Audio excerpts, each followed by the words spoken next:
வணக்கம். இன்னைக்கு pineapple Sheera, it means pineapple kesari சூப்பராக செஞ்சிடலாம். வாங்க பார்க்கலாம். இதுக்கு ஒரு 400 கிராம் அளவுக்கு பைனாப்பிளை நல்லா கட் பண்ணி சேர்த்துக்கோம். 1 கப் அளவுக்கு சீனி சேர்த்து 6லேருந்து 8 மணி நேரம் அப்படியே ஊற விட்டுருங்க. அதுவாகவே தண்ணி விட்டுரும். இதுக்கப்புறமா ஒரு பேனில் சேர்த்துட்டு 1 கப் அளவுக்கு தண்ணியை சேர்த்து நல்லா மிக்ஸ் பண்ணிக்கோங்க. அந்த பாத்திரத்தில் இன்னும் சர்க்கரை ஒட்டி தான் இருக்கும், அதையும் கலந்து சேர்த்துக்கலாம். நல்லா கொதித்து வரட்டும். கொதித்து ஒரு 10லேருந்து 15 நிமிஷம் கிட்ட நல்லா கொதிக்கட்டும்.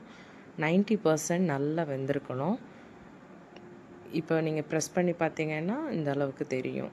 ரொம்ப ப்ரெஸ் பண்ணணும்னு இல்லை, அதே அளவு ஒரு 10% கொஞ்சம் பதமாகவே இருக்கணும், வேகாத அளவுக்கு. இப்போது 1/4 கப் அளவுக்கு நெய் சேர்த்துக்குவோம். பாதாம், முந்திரி பழம் இதை இருந்தால் சேர்த்துக்கலாம். ட்ரை ஃப்ரூட்ஸ் எதுனாலும் சேர்த்துக்கலாம். இதை லைட்டாக ரோஸ்ட் பண்ணி எடுத்துக்குவோம். தனியாக எடுத்து வச்சுட்டு இதே நெய்யில் நம்ம 1 கப் அளவுக்கு ரவை சேர்த்துக்கலாம். இந்த ரவையை சிம்லே வச்சு நல்லா வறுக்கணும். ஒரு 5லேருந்து 8 நிமிஷம் நல்லா வறுத்தாலே போதும். பச்சை வடை போகிற வரைக்கும் வறுத்துட்டு நம்ம வேக வச்ச பைனாப்பிள் சிரப்பை சூட்டோடையே மிக்ஸ் பண்ணி விட்டுருங்க. கலந்து விட்டுக்கோங்க.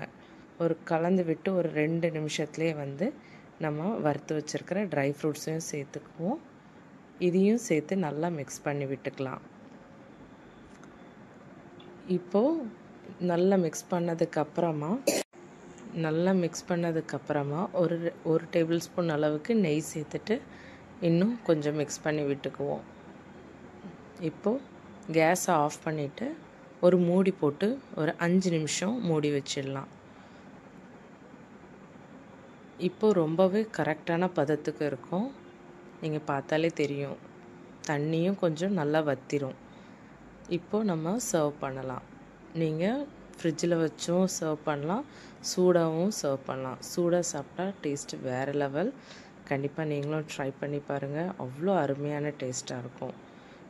தேங்க்யூ.